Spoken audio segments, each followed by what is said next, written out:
Hi guys, welcome back to our channel, The Mental Vectors. दोस्तों, the ultimate aim of a career is to earn money. Being a biologist, how can you earn money? You can work in academia or you can work in a corporate. पिछले कुछ episode में हमने बात की कि कैसे आप अपने करियर को प्लान कर सकते हैं इन academia. Today, we are going to discuss more about the corporate side of it. To understand this, we are going to talk to people working at different places in corporate. So, शुरू करते हैं आज का podcast. मैं हूं आपका host Lokesh Kumar and आज के जो हमारे गेस्ट हैं उनका नाम है doctor Puneet Singh.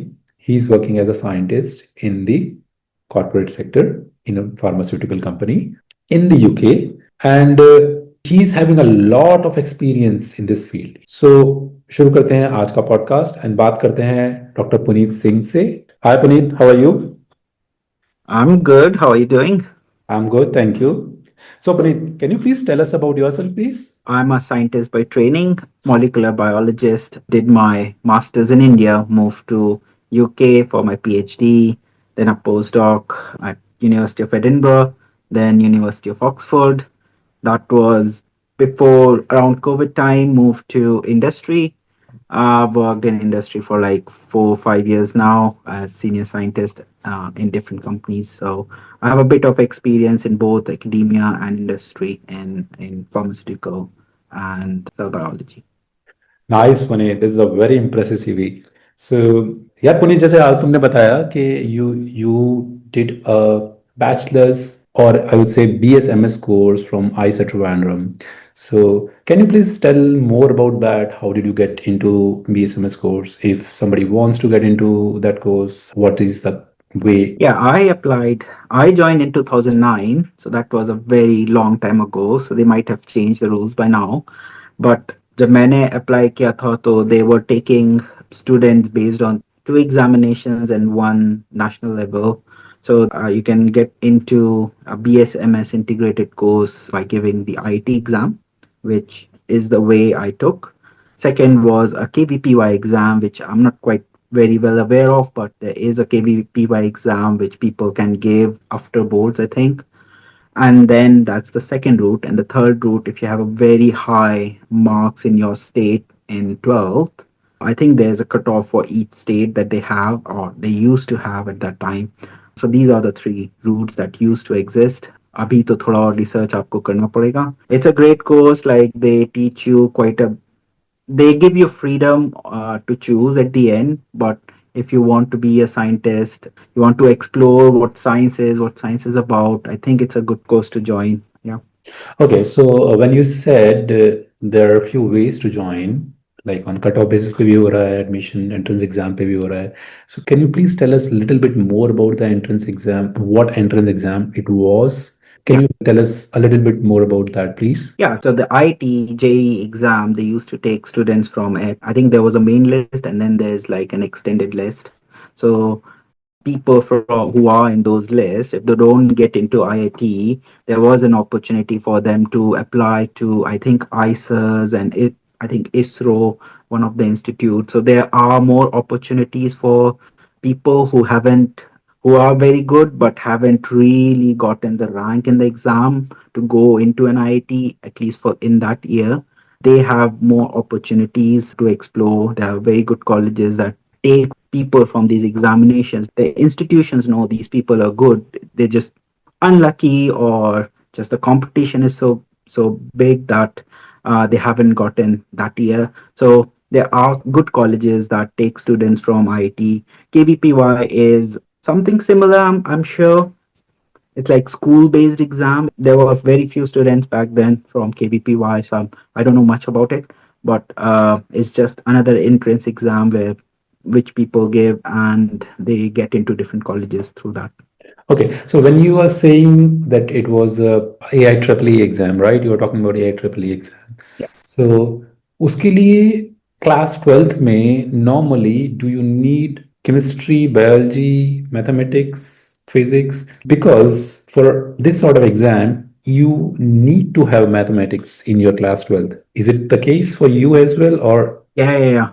So I had physics, chemistry, maths, and computer science. were my four subjects. So I did not had biology in my 11th and 12th. So sometimes people do take physics, chemistry, maths, and biology, so they can go in either ways. If they want to go become like a doctor, they can. They do have biology, and if they do want to do engineering, they do have PCM. So some people go that route to have their options open. I Need did not have. maths as an subject in class 12 for this exam, right? I think so. I think you really need it. I think a lot of questions were hard, or you need quite a bit of knowledge of maths to answer quite a bit of questions that were in the exam. So I would say yes. I don't remember whether that was the requirement for the exam, Yeah. but I would say if you do have maths, you are better off. So, how did it change? So, you were having maths and not biology in your class 12th, but eventually you became a molecular biologist. How did it Yeah. change? How did it happen during this BSMS course? I wanted to take maths like as my majors after joining. I thought, okay, or computer science. I was very good in computer science. I thought I would take either maths or computer science. The good thing was like when you join this course, it's for 5 years, integrated BSMS. In the first 2 years, they teach you physics, chemistry, maths, biology, a bit of computer science, and that's not like school level, it's like college level, so it's quite advanced. And yeah, and that's when my interest peaked towards biology, so I shifted towards biology after studying for 2 years and then decided to take that as my major. So, somebody who's actually studying in this course can eventually go to either physics or chemistry or biology side of it anyway, whichever way they want to. And if so, do you need to crack any other additional exam during this time? No, there are no exams, but and yes, they anyone can take any stream after 2 years when a decision has to be made. Yeah, there are no exams, but I think at that time there was selection criteria from the college itself, if I remember correctly. So not everyone. So there was something like if there are 100 people in a class, not 100 people can take physics. Otherwise, there's no one studying the other courses. Right. What will the teacher teach? So there was a criteria based on you have to have certain amount of marks in a course for the 2 years. They tried to divide students more evenly to each course. So there were people who did not get what they wanted, but there were very few. So, but if you're good, if you're interested, I'm sure you will. And if you really want it, then only you should take it. And if you want to take it, you must be good to take it. So I'm not sure that will be a problem if someone wants to shift from, let's say, having an interest in maths at the start, but wanted to take physics after 2 years. I don't think that will be an issue for anyone. Okay. So, guys, I should summarize it in a way that if you want to get into ICES, you need to crack some exams, especially AI Triple E, and the another exam which Puneet mentioned was KYP, I guess. And there are other ways as well where you can use your 12th class percentage. And once you get into this course, you will again get a chance to decide which way do you guys want to go, either physics, chemistry, or biology. So it in that way, it's a very good thing. I think there are 2 years for the foundation where they build your foundation so strong that you are capable enough of pursuing any stream of science, physics, chemistry, biology. And even after that as well, the 2 year foundation will help you to do great in your stream as well, because most of the streams does interconnect at some point of time. That's good, Puneet. So, can you please tell us about the fee structure of this course? Is it very costly? So, also, can you please tell us if you got some sort of stipend as well? If so, how much was it? Yeah, back then the fees was very low. I cannot remember the numbers right now. And because it's a government college, so the fees is automatically low for those compared to the private. Because I was from an exam, and I think every student was giving a stipend if their CGPA was above 6.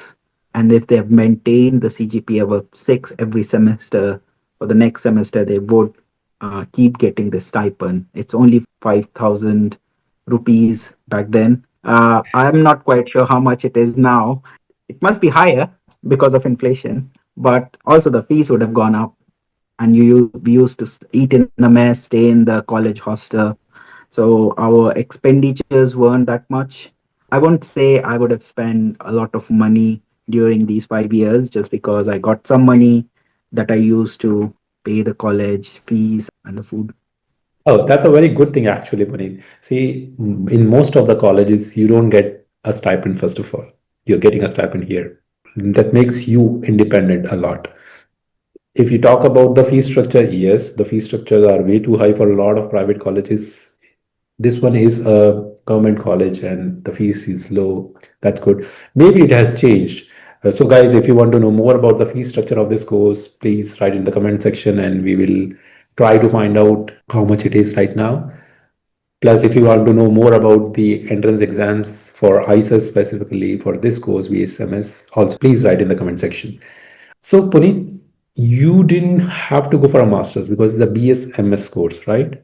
So, was it a 5 year course? It was a 5 year course, yes. So, no, you don't need to enroll for any other master's course. And after this course, you went for a PhD, right? Yeah. So, after this course, how did you went for an international PhD? I think there was, because it's a premier institute, so there was a lot of people who wanted to apply outside. They had good scores in the college and also different entrance examination that you do give. I think the American one, I cannot remember. अभी याद नहीं आ रहा उसका नाम क्या था. मैंने भी दिया था, मेरे अच्छे marks नहीं थे. So people gave a lot of examinations and they had a good score in them. So I knew kind of like it's a good institute. A lot of people are gonna apply outside, and I was the second batch of the college. So there's not many examples of it, but a lot of people were applying. A lot of my friends were applying. So I knew what needed to be done. Do you have friends who got any sort of job after this course? I mean, who did a PhD in India and No, got them. after BSMS course. Any sort of After BSNS, yes, there were a few people who got jobs after this, but most of them went for PhD because they really wanted to like pursue the science. And I do believe that after doing a PhD, the opportunities are slightly higher compared to just a master's degree, at least in this field. You can join a company at a higher level, pay would be higher. So those kind of factors are there. So I think most of the people, that's why went for a PhD. And some of them are still either joined as a professor somewhere or did postdocs or still in postdocs and also joined different industries. So it kind of opened up different arenas after that. that's good. Panito, there are two ways to go after BSMS course for PhD or for a job. There is an option of PhD, whether you want to do it in India or you want to go do it in abroad. India you are doing, then you are having NetGate, CSR, whatever exams. But if you are going internationally, are there any sort of like net sort of exam, competitive exam? There aren't any exams that I know of. So normally you can apply to different institutes yourself. There are applications that open up, you fill the forms, and if they like your profile, they will call you for an interview. And that's how usually it happens. So even in America, Germany, UK, that's where I applied. That's the structure. So usually it's the person who is applying has to apply to a college or to like a course in a college or a set of colleges sometimes. So there aren't really any exams that you have to clear after that. It's more about building a good profile while you're working there. I think it's a better option to do lot of like during the summers you can do different internships in different universities because you have to write like a cover letter what you've done. So one of the main questions would be, why should I take you rather than 1,000 other people in that list? So you have to build your CV, you have to build your profile. But again, you're still very young, you're only there 5 years in college, you're not going to have a lot of things to write. So it's a good thing to do a lot of like internships while you are in college in those 5 years, so you can write things about it.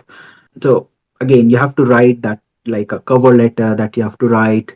Sorry to interrupt, Yeah. but again, when you say that you have to apply to different colleges, so you are applying to different people in the colleges as an research scientist in the college, or you are straight away applying to the different universities? Are there forms available for the universities? Yes, so it's both. Yes, you can directly apply to colleges. So sometimes colleges have the positions open. Sometimes you can, if you want to do a PhD with a certain professor in a certain university in a certain country, you can write to that professor and ask for if they have any opportunities for a PhD in his or her lab. So there are both ways it's possible. It's just what clicks at the end and what the person wants to do. I think in both cases, you have to write a cover letter. You have to structure your application in a way that makes it a bit unique. Okay. The other thing is, what is the financial side of it? When you say you are applying outside, एक तो बाहर international की बात आते ही it's all about lakhs. It's not at all about thousands, first of all. So how does that work? How for you, in fact, for you as well, I will ask कि अगर आप apply कर रहे हो तो whether you will be having some sort of funding, because there should be a course fee as well, right? And Yeah. if you're applying, you will be getting some sort of stipend. Will you be getting it or not? That's another part of it. And yeah, how the financial side of it works. Yeah, it depends. So normally, if you're applying to colleges, they would have a paid position, not technically a paid position, but it would be like a stipend given to you. I think in Germany, that's one of the positions that I applied was like several, I cannot remember the name right now, of the course. So I applied to this position and went to the interview. And if I would have taken that, it would have been a 3-year PhD funded, and the college would fund it rather than the professor. So sometimes professors funding would fund a PhD student, but that's not all the time. So if that's not the case, then along with the professor has to apply for a funding body for a stipend. That's the way I went. So I wanted to go to Robin Alshai's lab in University of Edinburgh. So I wrote to him, yeah, gave explanations of why I wanted to do a PhD in his lab and what I offered as a scientist and what I wanted to work on. Yeah, and went through a couple of interviews, and then he asked me to apply to some of the different scholarships that are being offered in his lab or in his universities to different PhD students. So I applied to these applications and got through one of the applications, and so I had a funding for 4 years for my PhD, and it was a 4-year PhD. So I got lucky there. Okay, so when you say you got the funding, so that funding, does that funding covers your travel from India to UK, first of all? And apart from that, does it also covers your staying, per se, your entire duration of it? And you mentioned since you got a funding, how much was the stipend? Was it good enough for your survival? Yes, so they did cover the my first trip from India to the UK. So they did reimburse me for that. They did pay for all the college fees, so I didn't have to pay that. And they paid me monthly about 1,200 to 1,500 pounds, like depending on which year, from first year or fourth year. And that was enough actually because I didn't have to pay the fees. In whatever stipend I got, I just had to get a house. It was spent on food, travel. So I think that was enough money back then. Yeah, and different funding. I think the welcome trust funding was there, which was much higher. So it depends on different fundings what they are paying for. So sometimes they pay you the money, but they might not pay the fees. So again, depending on which college you wanna attend or which university you want to go to. The requirements might be different. The money that you're getting might be different, and what the money is for might also be different. So if my funding didn't pay for my fees, then I would have paid it from my stipend. Then in that case, I think my stipend would not have been enough. So again, you have to see what the funding is paying for actually. Yeah. So, guys, I think there are a lot of options out there for PhD. It depends on you. How do you write your application and cover letters? And it depends on you which sort of funding you will apply for, which PI you will apply for. And I guess if you're lucky, then you just have to go there and start working, and you'll get some money as stipend. And along with that, you get a nice degree as well. Right, Puneet? Yeah, definitely. Yeah.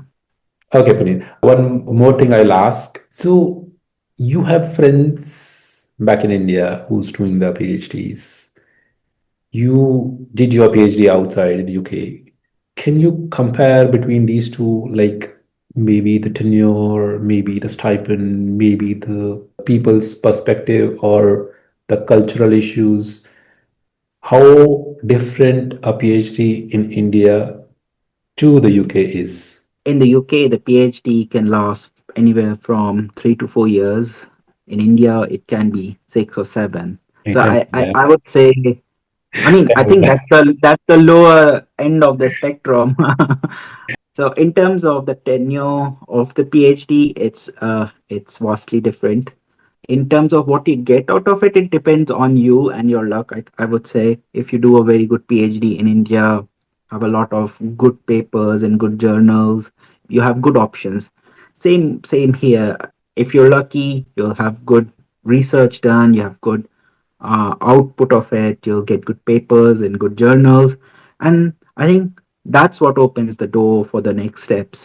So I would say, in terms of the research, I think because there's a bit more funding here for the professors, then you can have the same thing done in a shorter time.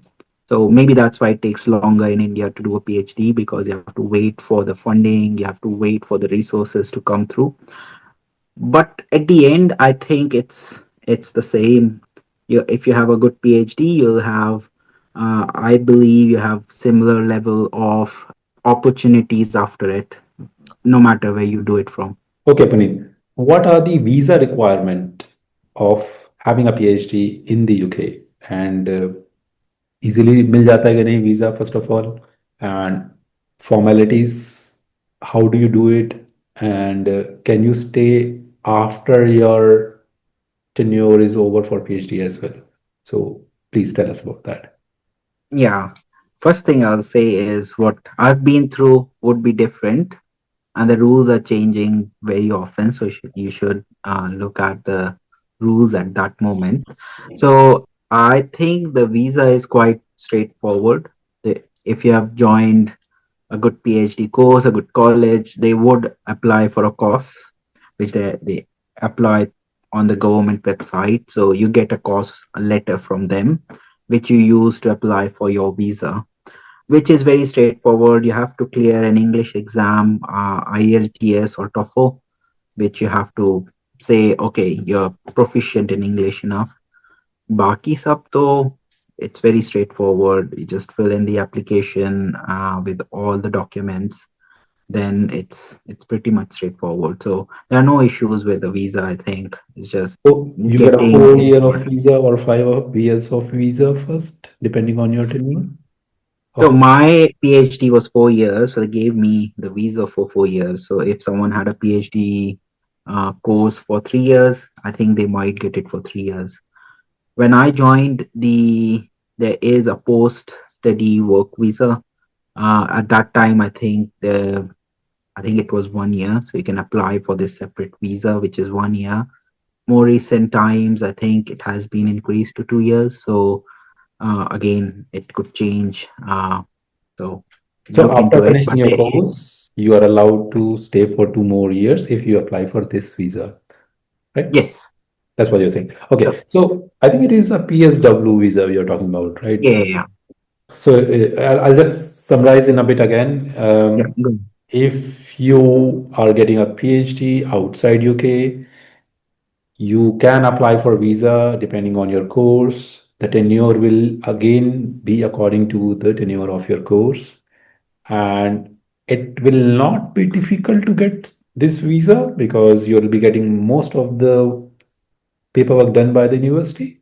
And after finishing your course, now you're allowed to stay for 2 years, as you will be getting a PSW sort of visa, which can change in any time because the rules are changing. So we don't know what will happen in future. For now, it is for 2 years.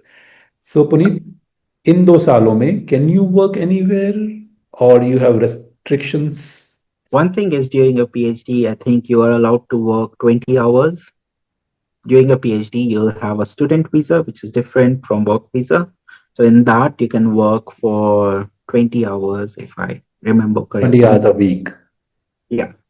And after your studies, you apply for a PSW, post-study work visa, some sort of post-study work visa.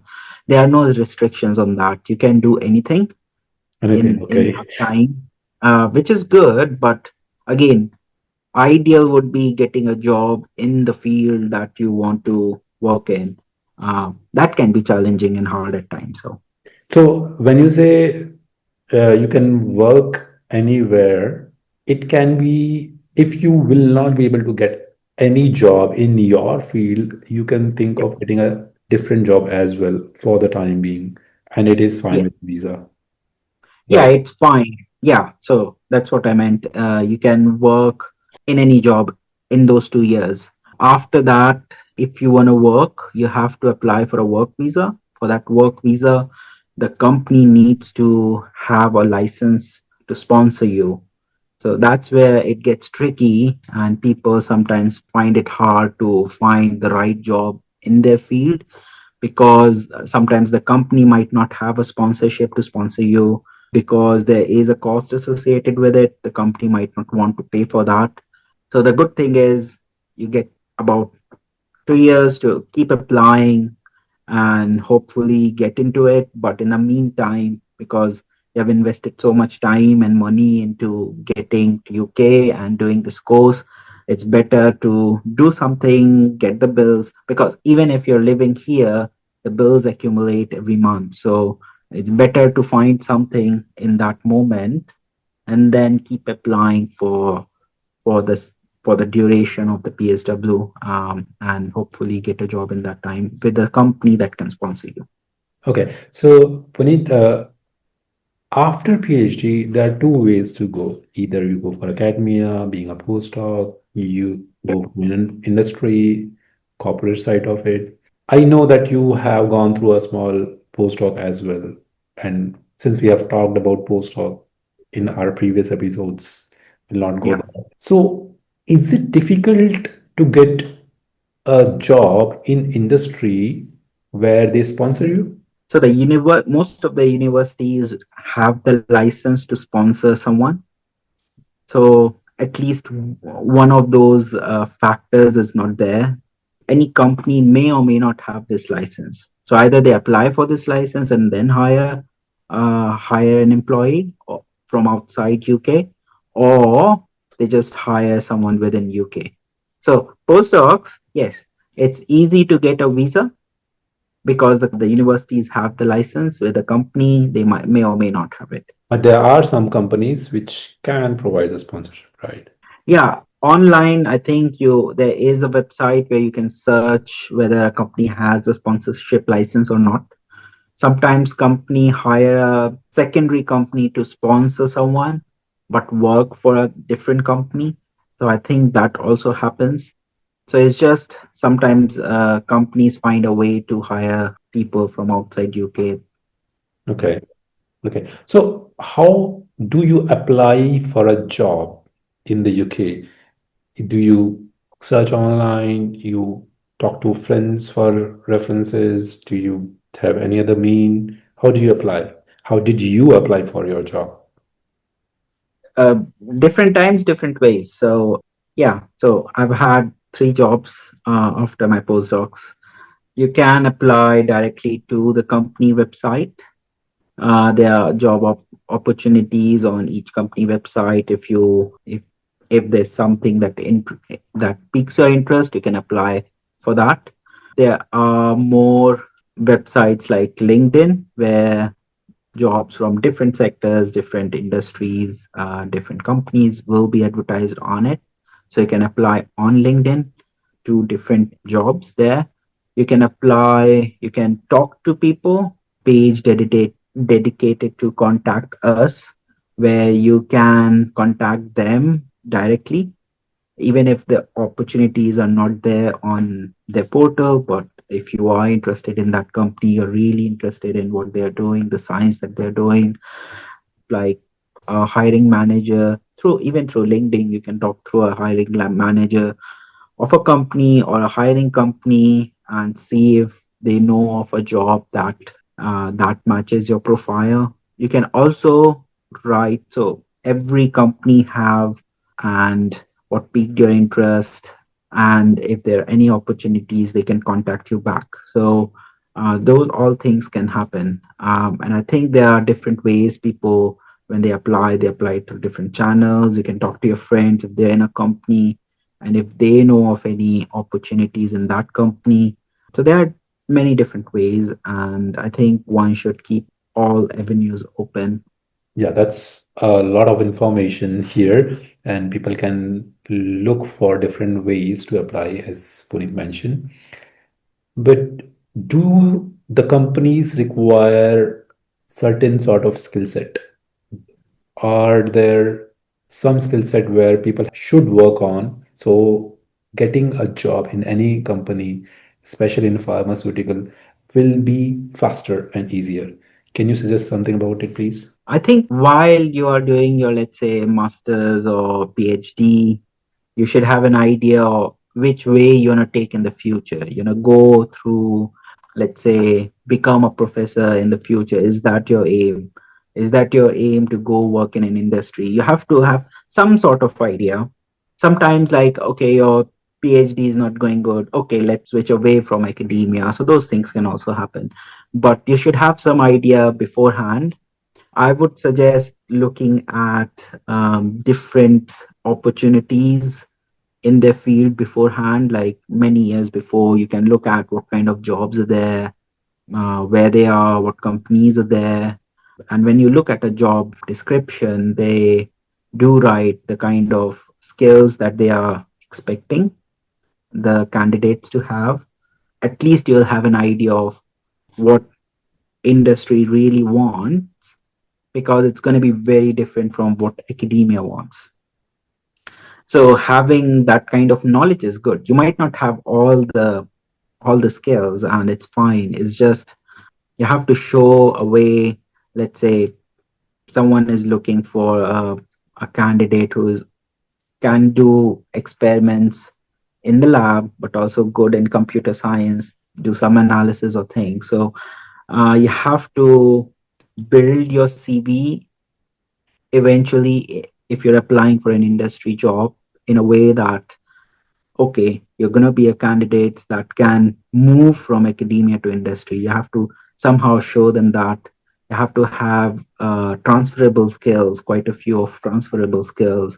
Let's say you have done a lot of research. So again, you're good in research, you're good in reading, you're good in presentations. You must have given a lot of presentations. So building a CV, writing a cover letter that reflects what you have done, how that's going to match with the job description.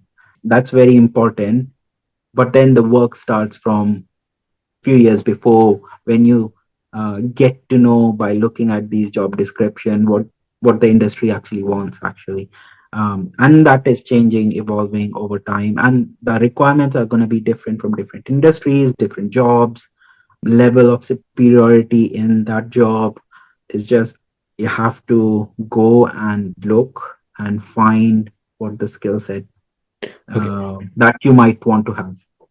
Okay. So, guys, as Puneet mentioned, that you have to plan your entire career way long back. You have to first see what's your aim, which companies are out there, where you want to see yourself after 5, 10 years, what are the skill set they will need.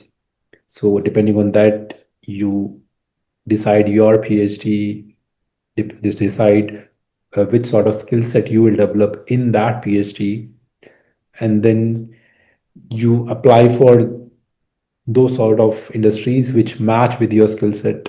Again, you have to write a lot of cover letters and applications and all, but that's the part of the application only. Until unless you don't have the skill set, I don't think you'll be able to get through in any interview or any position. So planning is important. That's what Puneet mentioned again and again. That's good. The other thing which I want to ask Puneet is, till now we were talking to people who are in academia. So I want to know more about corporate side of it. How's the growth in corporate sector? What sort of salaries starting to the end a range? How much salaries the people can expect throughout this growth in industry, so that they can decide actually is it worth going towards this route or not. So can you tell Yeah. about that, please? Yeah.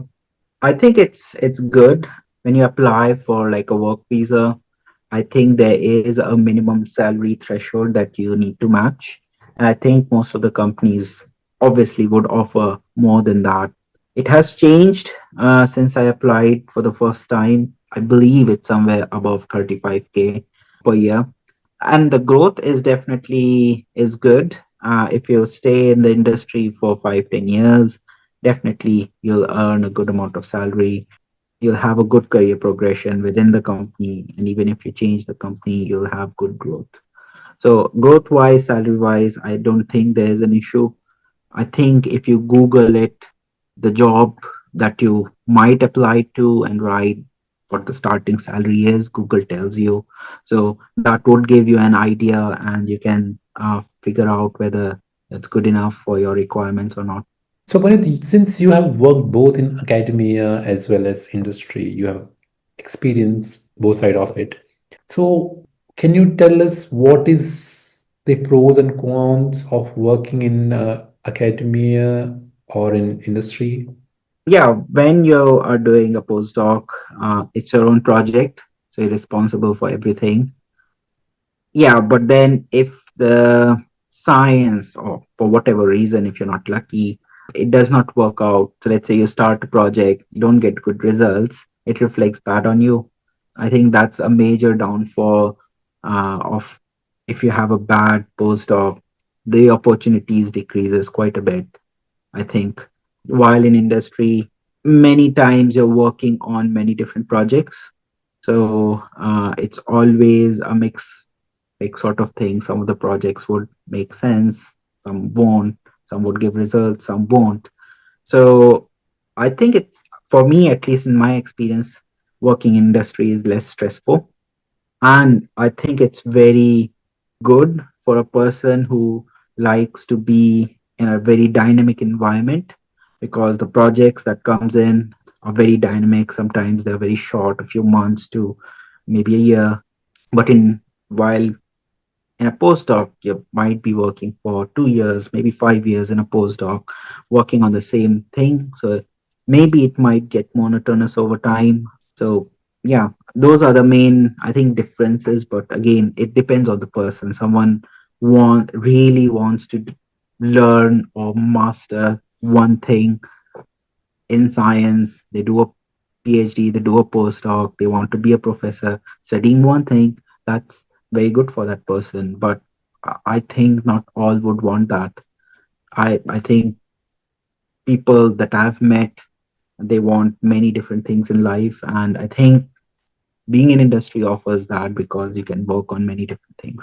So again, it depends on what people want, their perspective in life. So yeah, but both are good, I think.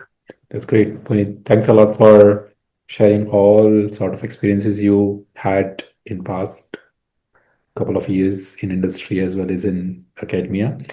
Puneet, do you have any suggestions or opinion to the viewers who are in life sciences? If you want to share something with us, please. Just enjoy it. I love it. I like being in the lab.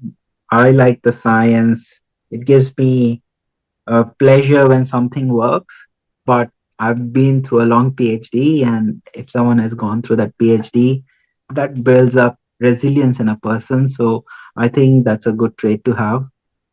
Yeah, and I think I love life sciences because there are actually things what you do, you can see the results like in short time. So yeah, I think it's great. I love life sciences. I love biology. So anyone who loves biology would be, I think, would be very much interested into going either going into academia or industry, working for drug discovery or pharmaceutical industries.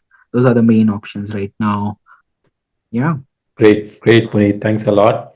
Puneet, one last question I want to ask you about how's the work environment in a company?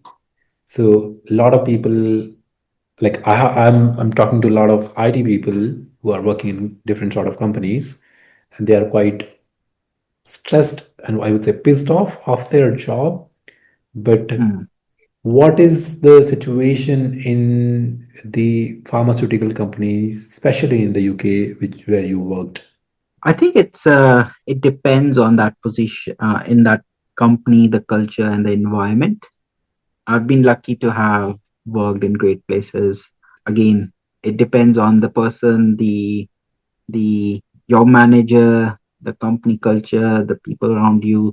So the experiences someone might have can be vastly different. So and if they don't like it, they can always switch to a different company, find the right people to work with, the right projects to work on. So that opportunity is always there.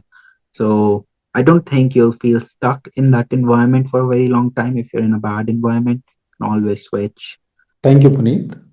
You gave us a lot of information today. Thanks a lot for that. And it was lovely having you, Puneet, today. Yeah, thank you for having me.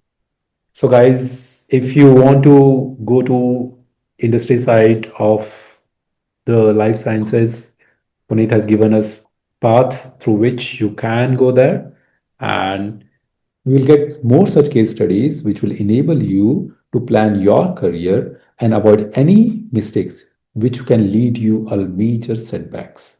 Please let us know if you like this episode. If you have any questions or queries, please write in the comment section and we will try to answer it. मिलते हैं next episode में with a new inspiring story. तब तक के लिए अलविदा. Bye bye.